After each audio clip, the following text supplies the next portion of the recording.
சட்டமன்ற தேர்தலிலே இந்து வேத முன்னேற்ற கழகம் நாடாளும் மக்கள் கட்சியுடன் கூட்டணியாக இந்த தேர்தலை சந்திக்கிறது. இந்த தேர்தலில் சென்னை பல்லாவரம் தொகுதியிலே இந்து வேத முன்னேற்ற கழகம் நாடாளும் மக்கள் கட்சியுடன் கூட்டணியாக சித்தரடியால் பா ராஜேஸ்வரி அம்மாள் அவர்களை வேட்பாளராக நிறுத்தி இருக்கிறது. நீங்க எல்லாம் யோசிக்கலாம், இந்து வேத முன்னேற்ற கழகம் புதுமையான கட்சியாக இருக்கிறதே என்று சிந்திக்கலாம். இதோடு புதுமையான கட்சி இல்ல, புது கட்சியும் இல்ல. இந்து வேத மறுமலர்ச்சி இயக்கம் என்று ஏறத்தாழ 60 ஆண்டுகளுக்கு மேலே சமுதாய பணிகளை ஆற்றிவிட்டு இப்பொழுது அரசியல் கட்சியாக சமுதாயம் மற்றும் அரசியல் பங்கேற்பில் நாம் செயல்பட வேண்டும் என்பதற்காக அரசியல் கட்சியாக பதிவு செய்து இந்த தேர்தலை சந்திக்கிறோம்.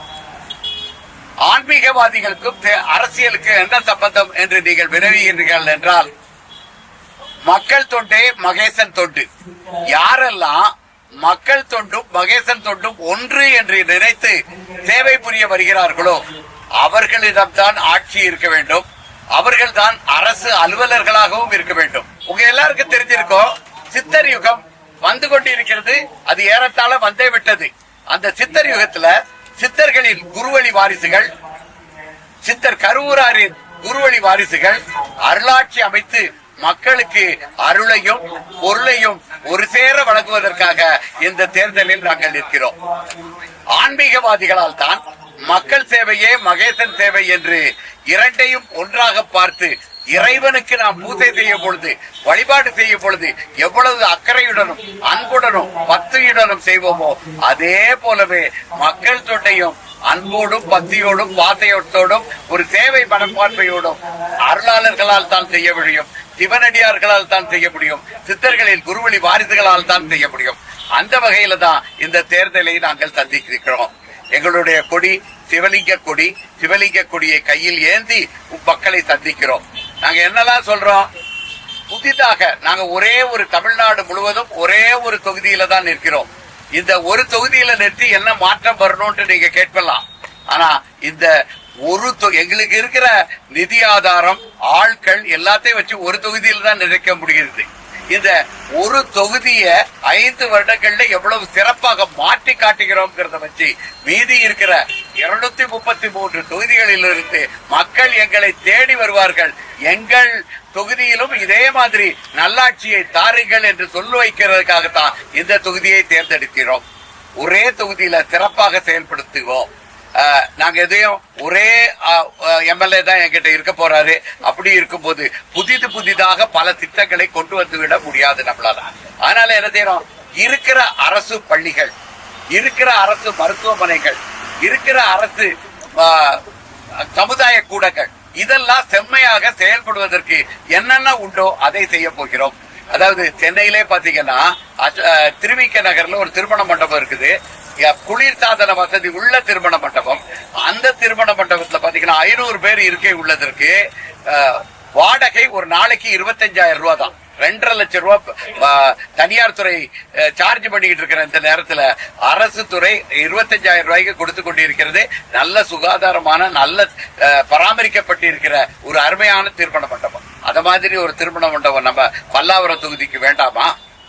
கண்டோன்மெண்ட்ல இருக்குது, இப்பவும் இருக்குது. அப்ப கண்டோன்மெண்ட்ல இருக்கிறது ஏன் நகராட்சியால் கொடுக்க முடியவில்லை, ஊராட்சிகளால் கொடுக்க முடியவில்லை? புதிதாக உருவாக்கப்பட்டிருக்கின்ற தாம்பரம் நகராட்சியால் ஏன் கொடுக்க முடியவில்லை? அப்ப மக்கள் தொண்டே மகேசன் தொண்டுன்னு நினைக்கக்கூடிய ஒரு அருளாளர், ஒரு சிவனடியார், ஒரு சித்தர் வாரிசு உங்களுக்கு சட்டமன்ற உறுப்பினராக வந்தால் அனைத்தையும் செம்மைப்படுத்தி அரசு வழங்கும் சேவைகளை செம்மைப்படுத்தி உங்களுக்கு வழங்குவார்.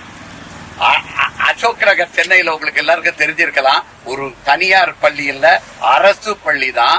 வருடத்திற்கு 4 அல்லது 5 மருத்துவ சேர்க்கைகளை உருவாக்கி மருத்துவர்களை உருவாக்கி கொண்டிருக்கிறது. அப்ப ஏழை எளியவர்களுக்கு பல்லாவரத்தில் இருக்கிற, அனகாபுத்தூர்ல இருக்கிற, ஜமீன் பல்லாவரத்தில் இருக்கிற இந்த மக்களுக்கு இதெல்லாம் வேண்டாமா?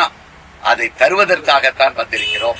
நீங்கள் மாற்றத்தின் துவக்க புள்ளியாக நாங்கள் இருக்கிறோம். அந்த மாற்றத்தை ஆதரிப்பவர்களாக நீங்கள் இருந்தால் உறுதியாக நாம் அனைவரும் இணைந்து இந்த வாக்குறுதிகளை அனைத்தையும் நிறைவேற்றலாம். உங்க செலவெல்லாம் குறைக்கணும். எப்படி?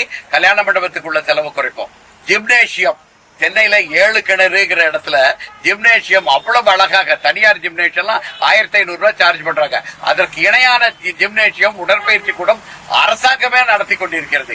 7 கிணறுல அரசாங்கம் நடத்துறது அனகாபுத்தூர்ல நடத்த முடியாதா? நடுத்தர வயது பெண்மணிகள் கூட தனியா நேரம் வாங்கி அங்க உடற்பயிற்சி செய்து கொண்டிருக்கிறார்கள். அதனால இப்படி உங்களுடைய செலவு, திருமணத்திற்கு ஆகக்கூடிய செலவு, மருத்துவமனைக்கு ஆகக்கூடிய செலவு, இதெல்லாம் குறைத்து உங்கள் வாழ்க்கை தரத்தை மேம்படுத்துவதுதான் எங்களது நோக்கம், திட்டம். எங்களது அந்த துண்டறிக்கையில நோட்டீஸ்ல பாத்தீங்கன்னா வேட்பாளர் ராஜேஸ்வரி அம்மாள் இருக்கிறாங்களா, கையெழுத்து போட்டு கொடுத்திருக்கிறார்கள். இந்த வாக்குறுதிகளை நிறைவேற்றுவேன். எந்த வேட்பாளருக்காகவது, எந்த பெரிய பெரிய அரசியல் கட்சி வேட்பாளராக இருந்தால் கூட துண்டறிக்கையில நோட்டீஸ்ல கையெழுத்து போட்டு கொடுக்கின்ற தைரியம் இருக்கிறதா? நாங்கள் சிவலிங்க கொடியை கையிலேந்தி சிவபெருமானையும் சித்தர்களையும் மனதிலேந்தி இந்த வாக்குறுதிகளை வழங்குகிறோம். நிச்சயமாக நிறைவேற்றியே தீர்ப்போம். இதை நீங்கள் அனைவரும் புரிந்து கொண்டு வருகின்ற சட்டமன்ற தேர்தலிலே பல்லாவரம் தொகுதியிலே இந்து வேத முன்னேற்ற கழகத்திற்கு நாடாளும் மக்கள் கட்சியின் கூட்டணியில் பேனாமுனை சின்னத்திற்கு, திருப்பி சொல்ற பேனாமுனை சின்னத்திற்கு வாக்களிக்க வேண்டுகிறோம். இன்னொன்னு கவனிங்க, இதுவரைக்கும் நீங்கள் வாக்களிக்காம இருக்கலாம். 25-30% வாக்களிக்கிறதே இல்ல. ஏன்? மாற்றம் வராதுன்னு நீங்க உறுதியா நம்பிவிட்டீர்கள். அந்த மாற்றத்தை கொடுக்க நாங்கள் வந்திருக்கிறோம். நீங்க பாருங்க, வேட்பாளர் கையெழுத்து போட்டு கொடுத்திருக்கிறார்கள். ஒரு நிகழ்ச்சியை பாருங்கள், எங்கள் திட்டங்களை பாருங்கள், எங்களுடன் பேசுங்கள், அலைபேசியில் பேசுங்கள். இதுல உங்களுக்கு புரிந்தது என்றால், உங்களால் ஏற்றுக்கொள்ள முடிந்தது என்றால், இந்த மாற்றத்தை தர வல்லவர்கள், மாற்றத்தை தரும் திட்டத்தை வைத்திருப்பவர்கள் நாங்கள் என்று தெரிந்தால் தயவு செய்து இதுவரை வாக்களிக்காமல் இருந்தால் கூட இந்த தடவை அவசியமாக வாக்களியுங்கள். நாங்க வாக்கு கேட்கும் போது எல்லாரும் ஐயா சிவனை எடுத்து வந்திருக்கிறீர்கள், சிவனுடன் வந்திருக்கிறீர்கள், உங்களுக்கு வாக்கு வழங்குகிறோம். ஆனா அந்த இலவசம் என்ன நீங்க கொடுப்பீங்க? எங்களுக்கு வேற ஏதாவது பணம் கொடுக்க முடியுமா? இப்படி எல்லாம் கேட்கிறார்கள். பாவம் ஏழை மக்கள், குடிசை வாழ் மக்கள் எல்லாம் இப்படி கேட்கிறாங்க. அது மட்டும் இல்ல, மத்தியதர மக்களும் இதை கேட்கிறார்கள். அவர்கள் எல்லோருக்கும் நாங்கள் சொல்வது ஒன்று என்னவென்றால், இலவசம் என்று உங்களுக்கு வழங்கப்படுவது அனைத்துமே கடன். உங்களை கடன் சுமையில் தள்ளுவதுதான் இந்த இலவசங்களின் நோக்கம். அப்ப இலவசம்னு ஒண்ணு வந்துருச்சுன்னா நம்ம கடன் வாங்குறோம். யாரு கெட்ட போறா?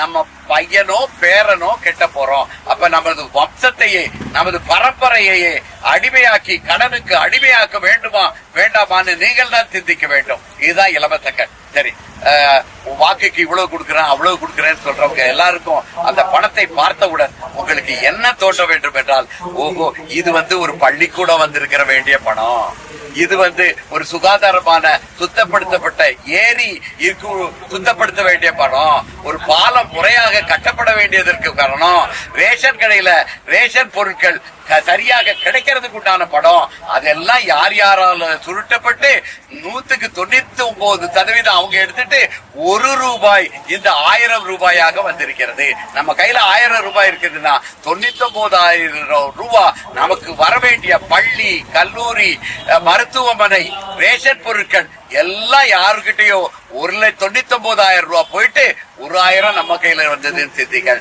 பணத்தை பார்க்கும் பொழுது இலவசம் என்றால் பணமாக பார்க்காதீர்கள், இலவசம் என்றால் கடனாக பாருங்கள். இலவசமாக கொடுத்தார்கள் என்றால் நமக்கு வர வேண்டும் உரிமை என்று பாருங்கள். உரிமை தொகைன்னு பேர் வச்சுட்டா போதுமா? அது உரிமையாக, பொருட்களாக, தேவைகளாக வர வேண்டும்.